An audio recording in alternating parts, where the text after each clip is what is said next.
یہ آسان لفظوں میں اور شارٹ میں آپ کو واقعہ کربلا کا نقشہ کھینچ دیتا ہوں۔ یزید کی پرسنالٹی جو ہے اس پہ بھی روشنی ڈالیے گا۔ بعض لوگ کہتے ہیں جی یزید فاسق فاجر نہیں تھا، یزید کی جی وہ حاکمیت کو تسلیم کرنا چاحیے، خاموش رہنا چاہیے، تم آؤ میری بیعت کر لو۔ انہوں نے کہا میں تو یزید کی بیعت کرنے کے لیے تیار نہیں میری ہوں، کہاں سے کریں؟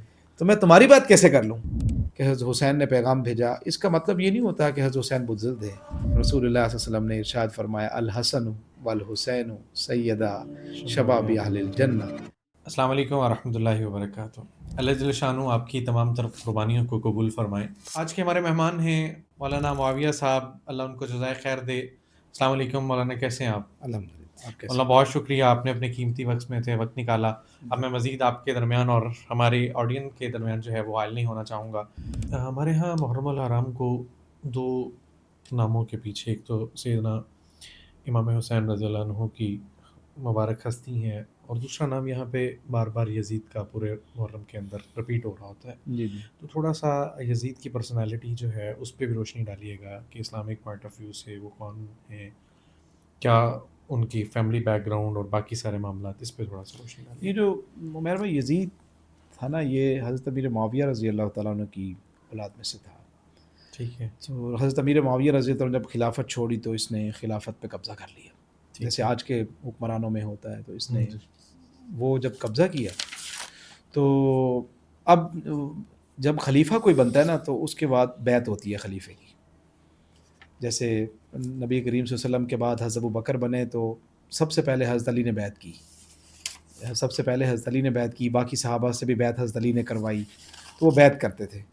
تو اب ہوا یہ کہ جب یہ بن گئے خلیفہ حضرت امیر معاویہ رضی اللہ تعالیٰ عنہ کے بعد، ان کے وصال کے بعد، تو یہ خلیفہ بنے، تو انہوں نے پیغام بھیجا ہر جگہ کے جو گورنر تھے شہروں کے، ان کو کہ آپ آئیں اور آ کر جو ہے نا آپ ہمارے پاس آ کے بیعت کریں ان کی، ٹھیک ہے، خلیفہ وقت کی بیعت کریں۔ حضرت حسین رضی اللہ تعالیٰ عنہ کے پاس معلومات تھی کہ یہ بندہ صحیح نہیں ہے، ٹھیک اس ہے، کے اعمال صحیح نہیں ہیں، اس کی نماز صحیح نہیں ہے، اس کے اندر بہت زیادہ کمی کوتاہی ہے۔ تو حضرت ٹھیک ہے، حسین رضی اللہ تعالیٰ نے بیعت کرنے سے انکار کر دیا، میں تو بیعت نہیں کرتا ایسے فاسق فاجر آدمی کی جو نماز صحیح نہیں پڑھتا اور جس کے باقی بھی کچھ اعمال تھے وہ صحیح نہیں ہے، تو میں اس کی بیعت نہیں کرتا۔ اب حضرت حسین رضی اللہ تعالیٰ عنہ کی اس بات کا جب پتہ چلا کوفہ میں کہ حضرت حسین بیعت نہیں کر رہے، تو کوفہ میں بھی بہت سارے لوگ ایسے تھے جو یزید کی بیعت نہیں کرنا چاہتے تھے۔ ٹھیک ہے، تو انہوں نے حضرت حسین کو کہا کہ مل کے ایک بڑا گروپ بناتے ہیں۔ یہ صحیح، آسان لفظوں میں اور شارٹ میں آپ کو واقعہ کربلا کا نقشہ کھینچ دیتا ہوں۔ مل کے ایک گروپ بنا لیتے ہیں اور مل کے ان سے بات کرتے ہیں کہ یا تو اپنے اعمال صحیح کرو یا پھر ہم بغاوت کرتے ہیں، ہم حضرت حسین کی بیعت کرتے ہیں، حضرت حسین کو خلیفہ مانتے ہیں۔ خطوط بھیجنا شروع کیے وہاں سے کہ آپ، ہم نے سنا ہے کہ آپ نے بیعت نہیں کی ٹھیک ہے۔ اور ہم بھی آپ کے ساتھ ہیں، ہم بھی بیعت نہیں کرنا چاہتے۔ تو کہتے ہیں کہ تقریباً کوئی 18,000 خط حضرت حسین کے پاس پہنچے۔ 18,000! اس کے بعد حضرت حسین نے فیصلہ کیا کہ معاملات دیکھے جائیں ہے کیا۔ تو یہاں سے انہوں نے ایک اپنے چچا زاد بھائی مسلم بن عقیل نام ہے، ان کو بھیجا ٹھیک ہے، کہ آپ جائیں، جا کے وہاں کے معاملات دیکھیں، کیا واقعی سچ لوگ یہی کہہ رہے ہیں، حقیقتاً میں ایسا ہے یا ہمیں کوئی جھوٹے خط لکھ رہے ہیں۔ ٹھیک ہے، اتنی زیادہ تعداد میں اگر لوگ ہم سے محبت کرتے ہیں تو ہمیں جانا چاہیے اور لوگوں کی بات سننی چاہیے، لوگوں کے ساتھ کھڑا ہونا چاہیے۔ دین ہمارے گھر سے چلا ہے تو ہم وارث ہیں اس کے، جی بالکل، دین کی اساس کی بنیادوں کی حفاظت ہم نے کرنی ہے، جی، ان لوگوں نے نہیں کرنی۔ اگر واقعتاً اتنے لوگ ہمارا ساتھ دینے کے لیے تیار ہیں تو آپ جا کے معلومات اکٹھی کریں اور مجھے بتائیں۔ ٹھیک ہے، مسلم بن عقیل گئے، کہتے ہیں کہ عصر مغرب کی نماز پڑھائی انہوں نے، لاکھوں کا مجمع، ٹھیک آگے ہے، پیچھے بندہ، انہوں نے کہا حضرت ہم تو تیار کھڑے ہیں، حضرت کو بلائیں۔ ٹھیک ہے، انہوں نے کہا یار یہاں تو لوگ بڑی محبت کرنے والے ہیں۔ انہوں نے ایک دو دن لوگوں کے رویوں کو دیکھا اور لوگ تو بہت آگے پیچھے ہو رہے ہیں اور بڑی چاہت کر رہے ہیں اور بڑا پروٹوکول دے رہے ہیں ان کو۔ ٹھیک ہے، انہوں نے اس ذریعے میں، پروٹوکول دینے کے ذریعے میں خط لکھ دیا حضرت حسین کو۔ یہ بات سنتے جائیے اب۔ اچھا ٹھیک ہے، خط لکھ دیا کہ حضرت حالات سازگار ہیں، جیسے لوگوں نے آپ کو خطوط لکھے ہیں معاملہ ویسے ہی ہے، آپ تشریف لے آئیں۔ تشریف لیں، خط چلا گیا۔ ٹھیک ہے، اب دوبارہ رابطہ نہیں ہو سکتا تھا، جب جی، ایک دو دن میں حالات تبدیل ہو گئے۔ اچھا، جیسے ہی خط لکھ کے بھیجا نا، ابھی خط راستے میں تھا، پیچھے حالات تبدیل ہو گئے، جس سے مسلم بن عقیل نہ بتا سکتے تھے، نہ ٹھیک ہے، کوئی ذریعہ تھا اس زمانے کا کہ فون کر لیا جاتا یا کوئی میسج جی، بھیج دیا جاتا کہ اب حالات سازگار نہیں ہیں، آپ تشریف نہ لائیں۔ ٹھیک ہو گیا، مسلم بن عقیل نے جو خط بھیجا اور حضرت حسین پہلے والے خطوط اور مسلم بن عقیل والا خط یہ دونوں چیزیں مل گئیں. حضرت حسین کے ذہن میں تو یہی ہے کہ حالات سازگار ہیں. پہلے لوگ بھی واقعی خط آ چاہ رہے رہے ہیں تھے, کہ آپ پھر میں نے تشریف لیں. اپنا نمائندہ بھیجا تو میرا نمائندہ بھی یہی کہہ رہا ہے کہ حالات ٹھیک ہے, آپ تشریف لے آئیں. تو مسلم بن عقیل جو تھے نا صحابی رضی اللہ تعالیٰ عنہ, ان میں خط بھیج چکے تھے, حالات خراب ہو گئے. صحابی تھے نعمان بن بشیر, اہل بیت کے بارے میں بڑا نرم دل رکھتے تھے.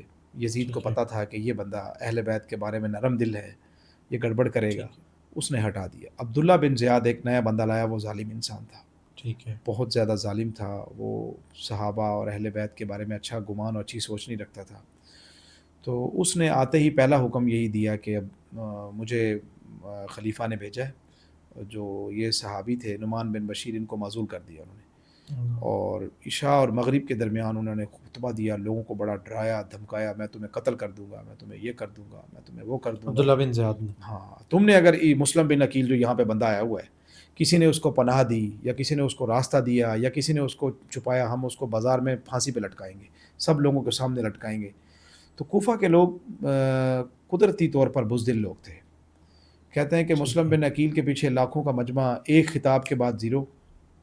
اب وہ کدھر گئے, لاکھوں 40,000 ہو گیا, پھر 20 ہو گیا, پھر 10 ہو گیا, پھر گنتی کے بندے رہ گئے. تو مسلم بن عقیل بیچارے پریشان کہ میں تو خط بھی لکھ چکا ہوں, وہ تو وہاں سے آئیں گے اور معاملہ تو بہت زیادہ خراب ہو جائے گا. اگر جی بالکل. آل رسول آتی ہے اور یہاں پہ آتی ہے تو آگے حالات سازگار نہیں ہیں. تو اب کیا ہوا کہ مسلم بن عقیل کے اوپر سختیاں شروع ہو گئیں. ٹھیک ہے. اس جو نیا آدمی گورنر لگا عبداللہ بن زیاد, اس نے کہا کہ ابھی مجھے تلاش کر کے دو, کدھر ہے وہ بندہ. تو عروہ بن ام ہانی رضی اللہ تعالیٰ عنہ ایک صحابی تھے, ان کے گھر میں انہوں نے پناہ لی. ٹھیک ہے. تو اس کو پتہ چل گیا. حضرت مسلم بن عقیل بھی جنگی تدابیر سے واقف تھے, تھوڑی دیر کے بعد پناہ کو چینج کرتے تھے کہ یہ لوگ مجھے مار دیں گے. مسلم بن عقیل کے بارے میں اس نے سرکاری اعلان کروایا کہ جو بندہ پکڑ کے دے گا ہم اس کو انعام بھی دیں گے, اور جس کے گھر میں یہ پکڑے گئے ٹھیک ہے. اس کو نہیں چھوڑیں گے ہم. تو مسلم اوکے. بن عقیل نے کہا کہ بجائے اس کے کہ میں کسی کے گھر میں جاؤں, میری وجہ سے اس کے اوپر مشکلات و مصیبتیں آئیں, میں گرفتاری دیتا ہوں. تو کچھ لوگوں نے ان کو منع کیا کہ یہ ظالم آدمی ہے, یہ آپ کو نہیں چھوڑے گا, مار دے گا آپ کو, آپ اس کے سامنے نہ جائیں. مسلم بن عقیل اللہ تعالیٰ کی جو بتائی ہوئی جنگی تدبیریں ہوں ان کے حساب سے وہ رپوش رہے گئیں. بالآخر ان کو پتہ چل گیا. سرکاری وسائل تو پھر سرکاری وسائل ہوتے ہیں, انہوں نے استعمال کیے, وہ اکیلے تھے, ان کو تلاش کر لیے اور اپنے ایک خادم کو کہا ہے کہ ان کو دوسری منزل پہ لے جاؤ, ان کا سر کاٹ کے نیچے پھینک دو اور ان کو مار دو ان کو. تو اس نے مسلم بن عقیل جو کہ نبی کریم صلی اللہ علیہ وسلم کے خاندان کے ہی فرد تھے اور اہل بیت میں سے تھے اور حضرت حسین کے نمائندہ تھے, قاصد بن کے آئے. اسلام کے اندر یہ رواج ہے کہ قاصدوں کو مارا نہیں کرتے. حضور اکرم صلی اللہ علیہ وسلم کے پاس قاصد بہت زیادہ آئے, آقا علیہ السلام کو جو لوگ پسند نہیں تھے ان کو قتل کا حکم نہیں تھا. ٹھیک ہے. تو قاصد ہوتا ہے, یہاں سے بھی جاتا یا وہاں سے آتا, مارنے کی اجازت نہیں تھی. انہوں نے یہ جنگی ان تدابیر کی بھی پاس نہیں کی. اور عبداللہ بن زیاد کے ذہن میں یہی تھا کہ اگر یہاں پہ آ گئے حضرت حسین تو پھر وہ بات کریں گے یزید سے, بات کرنے پہ قائل کر لیں گے ان کو. وہ بات نہ کرنے دینے پہ ماحول ایسا بنا رہے تھے کہ حضرت حسین کی بات ہی نہ ہو. حضرت حسین رضی اللہ تعالیٰ عنہ کو وہاں پہ خط پہنچا, بڑے خوش ہوئے, نکلنے لگے تو جید صحابہ حضرت عبداللہ بن عباس اور اس وقت جو صحابہ موجود تھے انہوں نے مشورہ دیا کہ یہ کوفہ کے لوگ بے وفا ہیں, یہ اپنی بات کے پکے نہیں ہیں, میرا مشورہ یہ ہے کہ آپ نہ جائیں. ٹھیک ہے. تو حضرت حسین نے کہا کہ میرا دل کہتا ہے کہ وہ لوگ ہمارے ساتھ ہیں. انہوں نے کہا نہیں, آپ نہ جائیں, میری مان لیں, ہم بڑے ہیں آپ سے, تو آپ رک جائیں. یہاں پہ حضرت حسین رضی اللہ تعالیٰ عنہ نے اپنے دل کا فیصلہ کیا کہ میرا دل یہ کہہ رہا ہے کہ مجھے جانا چاہیے, اور میرا نمائندہ وہاں پہ گیا ہوا ہے, انہوں نے خطوط لکھے ہیں کہ یہ حالات بالکل ٹھیک ہیں, آپ آ جائیں. تو صحابہ نے حضرت حسین کو کہا کہ ہم زبردستی تو آپ کو نہیں روک سکتے, لیکن یہ مشورہ آپ کو دیتے ہیں کہ آپ رک جائیں تو زیادہ بہتر ہے. ٹھیک ہے. حالات جتنا اچھے آپ کو بتائے جا رہے ہیں شاید اتنے اچھے حالات ہوں گے نہیں, اور اگر ہیں بھی تو یہ لوگ ڈرپوک ہیں, بزدل ہیں, یہ نقصان دیں گے آپ کو. تو حضرت حسین رضی اللہ تعالیٰ نے کہا کہ اب میں نکلنے کا ارادہ کر چکا ہوں اور خاندان نبی میں سے ہوں. اور ایک بات عمیر بھائی یاد رکھیے گا, حضرت حسین رضی اللہ تعالیٰ لڑائی کے ارادے سے نہیں نکلے تھے. بالکل. یہ لوگ نا اکثر لوگوں کو یہ ہوتا ہے کہ شاید جنگ کے لیے گئے تھے. نہیں, آپ کو میں اس کی دلیل دے دیتا ہوں. کون ایسا یہاں پہ کشمیر کے حالات بارڈر پہ خراب ہوں, ہم فوجیوں کے ساتھ ان کے بیگم بچے بھیج دیتے ہیں کہ جاؤ لے جاؤ؟ کبھی ہوا ہے ایسے؟ اپنے گھر والوں کو ساتھ لے ہاں لے جاؤ. ایسا نہیں ہوتا. حضرت حسین تو حالات کے سازگار ہونے کے بعد لوگوں کی بات سننے کے لیے، ان سے بیعت لینے کے لیے، وہاں پہ مشورہ کرنے کے لیے آ رہے تھے کہ اب کیا لاہ عمل تیار کیا جا سکتا ہے. جی تو مجھے پتہ نہیں کتنے دن لگے، اس لیے فیملی کے ساتھ جاتا ہوں میں.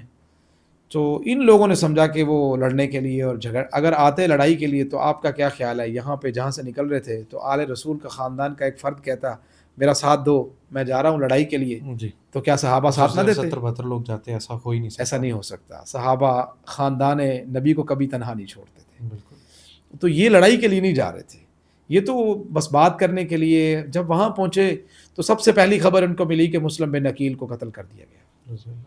ابھی یہ شہر سے باہر تھے. تو آپ اندازہ لگائیں کہ ایک بندہ آ رہا ہو گھر سے یہ ماحول بنا کے کہ میں نے بات کرنی ہے، میں نے ان سے. تو حضرت حسین نے دیکھا کہ یہاں کے حالات تو واقعی سازگار نہیں ہیں. صحابہ نے مشورہ صحیح دیا تھا. اب حضرت حسین کا پیچھے ہٹنا بنتا نہیں تھا. جی حالات اس قدر ان کے خلاف گھیرا تنگ کر دیے گئے، ان کے جان بوجھ کے حالات ایسے پہ. حضرت حسین نے پھر 3 شرطیں رکھی. ٹھیک ہے. فرمایا پہلی شرط تو یہ ہے کہ مجھے اپنے خاندان کو لے کے جہاں سے میں آیا ہوں مجھے واپس جانے دیا جائے. یہاں پہ صلح بڑی آسانی سے ہو سکتی تھی. نمبر 2، یہ گورنر پیچھے ہٹ جائے عبداللہ بن زیاد، میں یزید سے خود بات کر لیتا ہوں، ہم دونوں بیٹھیں گے، کوئی حل نکل آئے گا، لڑائی کی ضرورت ہی پیش نہیں آئے گی. ٹھیک ہے. اور نبی کریم صلی اللہ علیہ وسلم بھی پہلے ایسے ہی پیغام بھیجتے تھے، جی. حت الوسا، کہ مذاکرات ہو جائیں، لڑائی کی نوبت تک بات ہی نہ جائے. اب جی بعض لوگ کہیں گے جی یہ کیسے ہو سکتا ہے کہ حضرت حسین نے پیغام بھیجا. اس کا مطلب یہ نہیں ہوتا کہ حضرت حسین بزدل تھے. یہ نبی کریم صلی اللہ علیہ وسلم کا طریقہ یہی ہے، سنت. اور حضرت حسن حضرت امیر معاویہ کے پاس گئے تھے، وہ بھی بیعت نہیں کر رہے تھے پہلے. جب گئے حضرت معاویہ نے قائل کر لیا ان کو. تو حضرت حسین یہی چاہ رہے تھے کہ میری جب ان سے بات ہو جائے گی تو غلط فہمیاں دور ہو جائیں گی. جی. جو لوگ پیدا کر رہے ہیں، بات کو بڑھا رہے ہیں، تو میری ملاقات جب ہوگی تو میں معاملات کو بالکل ٹھیک ٹھاک کر لوں گا. تو حضرت حسین نے جب اپنی شرائط رکھی، وہ عبداللہ بن زیاد کو پتہ تھا کہ اگر یہ وہاں چلے گئے ہماری دال نہیں گلے گی، ان کی ان سے صلح ہو جانی ہے اور ہماری دال نہیں گلنی، لہٰذا اس لڑائی کو اور بڑھایا جائے. تو اس نے کہا نہیں جی نہیں، کوئی شرائط آپ کی نہیں مانیں گے ہم. اور اپنے لوگوں کو کہا کہ ان کو گھیر کے ایسی جگہ پہ لاؤ جہاں پہ ان کو پانی بھی نہ ملے، کھانا بھی نہ ملے، کھلے میدان میں ہو یہ، تاکہ ہمارے لیے ان کو مارنا لڑنا آسان ہو جائے. ٹھیک ہے. اب کسی نے عمارت دی تو اس کے خلاف جنگ ہے، کسی نے کوئی مکان دیا تو ہم اس کے خلاف جنگ کریں گے. کوفہ کے لوگ پہلے ڈرے ہوئے تھے. حضرت حسین رضی اللہ تعالیٰ عنہ میدان میں آ گئے. لوگوں سے پوچھا یہ کون سی جگہ ہے؟ تو انہوں نے کہا کرب و بلا، کرب اور بلا. تو فرمایا میرے نانا نے صحیح کہا تھا کہ دنیا اور یہ جگہ دونوں مصیبت کی ہیں. تو فرمایا کہ خاندان نبی میں سے ہوں، اب میرے لیے یہ حق نہیں ہے کہ میں اس قدر وہ لوگ میرے اوپر جنگ کو مسلط کر رہے ہیں، میں ہار مان لوں یا میں پیچھے ہٹ کے بھاگ جاؤں. ایسا میں نہیں کر سکتا. پھر عبداللہ بن زیاد نے کہا ایک صورت میں بات ہو سکتی ہے، تم آؤ میری بیعت کر لو. انہوں نے کہا میں تو یزید کی بیعت کرنے کے لیے تیار نہیں ہوں، تو میں تمہاری بات کیسے کر لوں؟ تم میری ملاقات کرواؤ، ہم بات کریں گے آپس میں، اگر وہ مجھے قائل کر لے گا تو دیکھ لیں گے ہم. تو حضرت حسین کا ذہن یہ تھا کہ میں خاندان نبوت پہ سے ہوں اور نبی کا نواسا ہوں. جب میں اس کے سامنے جاؤں گا، اللہ نے جو مجھے وجاہت دی ہے، مجھے روپ اور دبدبہ دیا ہے، تو میرے سامنے وہ اپنے مطالبات نہیں رکھ سکے گا، میں اپنے مطالبات پیش کر کے اس سے منوا لوں گا. ٹھیک ہے. تو انہوں نے ملاقات نہیں کرنے دی. انہوں نے کہا جی جنگ ہوگی آپ سے. تو حضرت حسین نے کہا کہ اللہ رب العزت نے اگر میری موت لکھی ہے اس میدان میں تو پھر ڈرنا کاہے کا؟ پھر میدان اور میدان.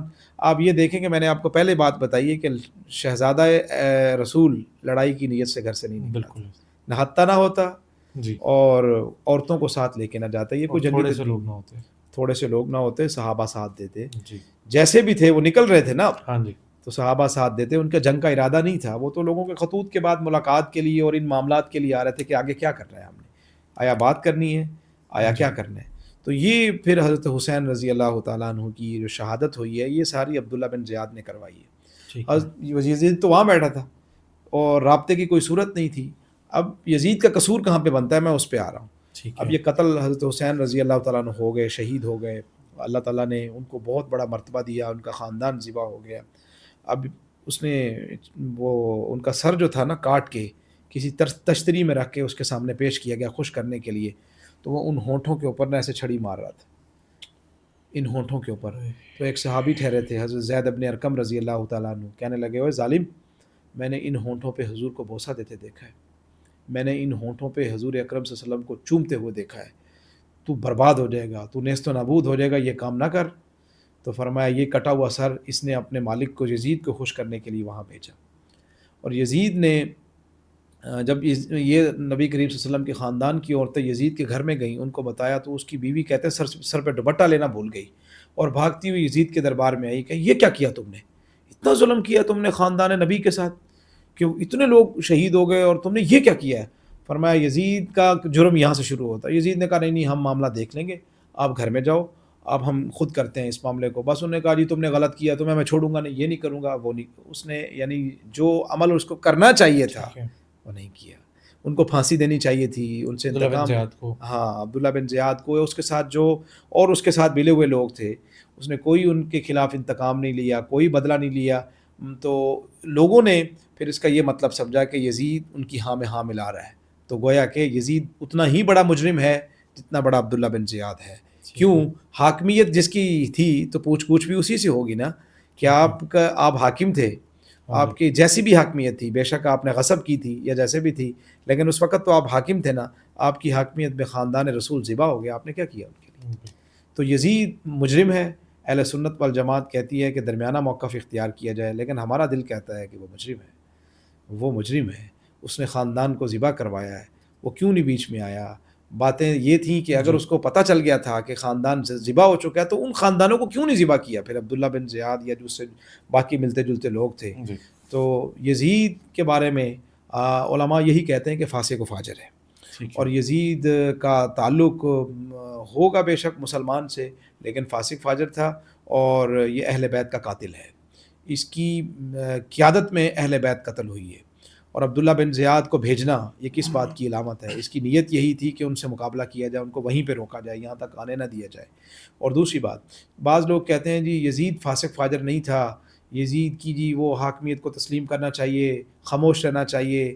تو بات یہ ہے کہ ایک آدمی خاندان نبی کو ذبح کر دے اور آپ کہیں کہ اس کو فاسق فاجر نہ کہو، اس کو خاموش کرا دو۔ ہائے، ہم ان لوگوں کو کہتے ہیں، جو دنیا میں ایسے لوگ موجود ہیں، کہ بھائی آپ اپنا نام کے ساتھ اگر کوئی محمد فہد ہے تو فہد یزیدی لکھوائے، اگر کوئی محمد قاسم ہے تو قاسم یزیدی لکھوائے، بلال حسینی تو سب لکھواتے ہیں، جی، تو یزیدی بنو نا، پھر کسی بچے کا نام رکھو یزید، نہیں رکھتے۔